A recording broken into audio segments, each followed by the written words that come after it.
What is up, Regigigas fans? This is your coach, Ebon Magician 34, and I'm here to talk to you about the team and what it is that we do.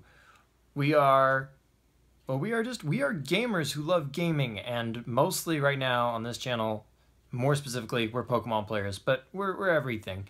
And this weekend was a good weekend for the team. We went to local tournament, and it was just Swiss rounds. It's kind of small stuff, and it's not like a huge population of people where we'd like make top cut or anything like that. But we were playing modified or standard format. We took the deck that I posted on Thursday. Be sure to check that out on the channel. That is the Manectric Bats deck. And we went 4-0.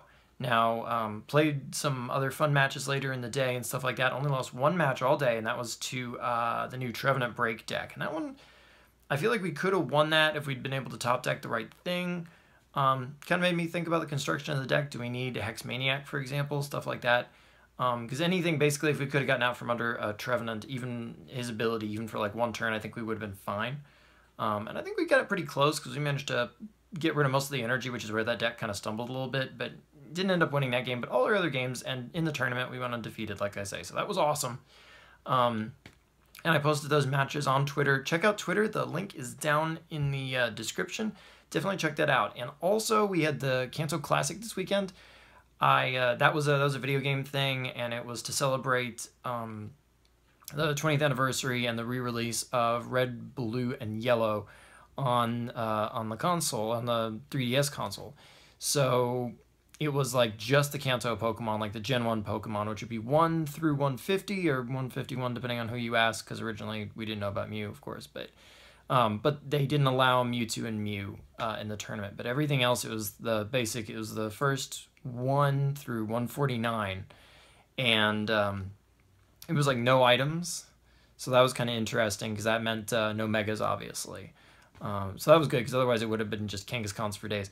The tournament was really interesting. I had to train up a Sand Slash, actually, because I thought, okay, it's a rapid spinner, it's a stealth rocker, it gets some cool moves like Super Fang that I thought, okay, that could have some uses. And I didn't have one, so I had to train it up because I trained the old-fashioned way, so I had to do breeding and stuff like that. And to find the time in my schedule, I basically had to do it Saturday. And this tournament was basically from 6 o'clock my time Friday until 6 o'clock Sunday my time.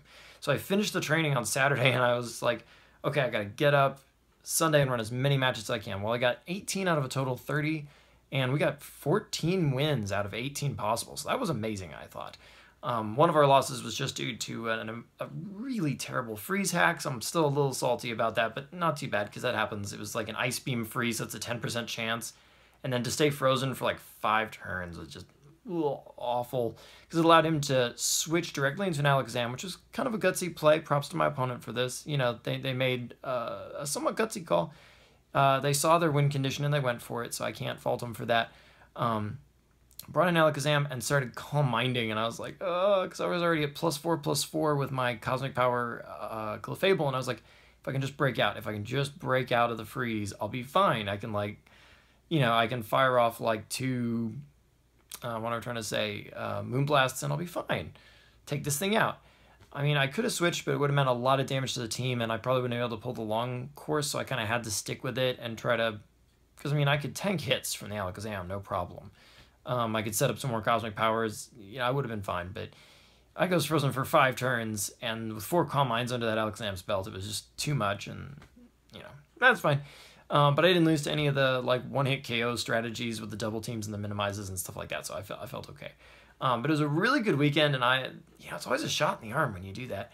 When you do well, like you do your research, you look at other people who know what they're doing and learn from them, and then do your own research, and it pays off. That always feels good. If you've got cool stories about that kind of stuff, hey, leave it below, talk. If you want, I'd love to hear your cool stories. Did you compete in the Kanto Classic? What did you bring? I was psyched about it. If you want to know what all got played and all that, once again, Twitter link down below. I posted all the teams because I photographed the teams so I'd have a reference while I was playing, and I was like, might as well post it. Other people might think this is cool. So they're all on Twitter. You can find all of them and my team and what specifically I ran. All the summaries of the Pokemon I used were on that, so you can go check that out if you want to. If not, that's cool. I know not all of you are VG players. For some reason, like a lot of the TCG Pokemon players and the VG Pokemon players, there's not like a lot of overlap.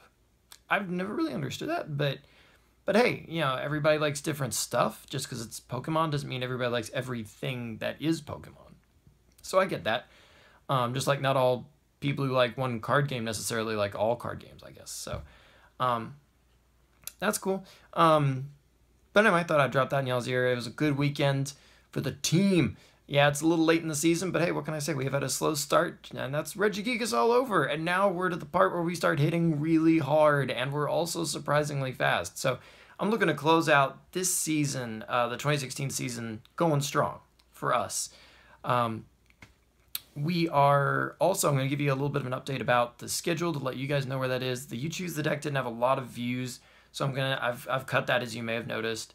I'm going to post some just interesting stuff this week. I'm going to put something competitive on Thursday still. I got a couple ideas I'm batting around to post, so you'll see what I end up deciding when we get there. And the week before states, which is not this week after I post this, but the week after that, like the week right after daylight savings time, for those of you who do that, it will, I'm going to change that, and I'm not going to have any set stuff out. I think I may still post a couple of videos, and I'll post some for states, and you'll see what I ran and some of the stuff there, and I may post from that location and stuff like that. I'll be tweeting more than anything, so if you want to follow me at states, follow my tweets, and I'll mention that in my vlog next week as well. Because not everybody gets to go to states, and maybe you want to see what it's like. I'll post some pictures. You can see the crowd and what all's going on and stuff like that. But yeah, the week after this one, it'll just be a break week, so I can kind of collect myself and get some good sleep and all that good stuff. And hopefully I can put out a really good performance. And the last thing I wanted to talk about was just that you guys are awesome. I just want to say that. It's the little stuff that kind of, I mean, I love doing this. I do this because I love doing it. But whenever somebody like, you know, does one of those little things, like says, you know, thank you for what you do and stuff like that really makes my day. So if you're one of those people who's done that, that really does make a difference to me. That's awesome. I feel really good about that. And that makes me want to keep doing this. You know, it's nice. Do that in your own personal life too. Find people who don't normally get a thank you and be sure to give them like a really sincere thank you. Not just thank you, but be like, hey, you know, I really appreciate what you do. You've made my day a little brighter. I really like seeing you, and stuff like that. You know, even if it's, you know, somebody in the lunch line, or it's a teacher, or it's one of your coworkers, you know, who doesn't necessarily get that very often, give them that. Because that really makes things good for them. And, you know, when we make other people happy, that makes everything better around us. So ultimately, you're enriching your own life, too.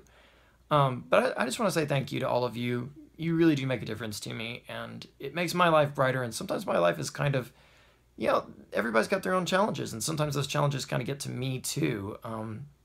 The challenges that I kind of have to struggle with sometimes. I got a job that's really, it's not necessarily a hard job, but it's an emotionally rough job a lot of the time. So, you know, that gets to you. And so what I do in my spare time on top of that, it's really nice to get that, that positive reinforcement from you guys and girls. So, you know, thank you. And anyway, I'm going to get out of here. Thank you so much. I will keep posting for this week just like normal, so never fear. And until next time, like, comment, subscribe. Check me out on Twitter. The link is below as always, and I will see you next time.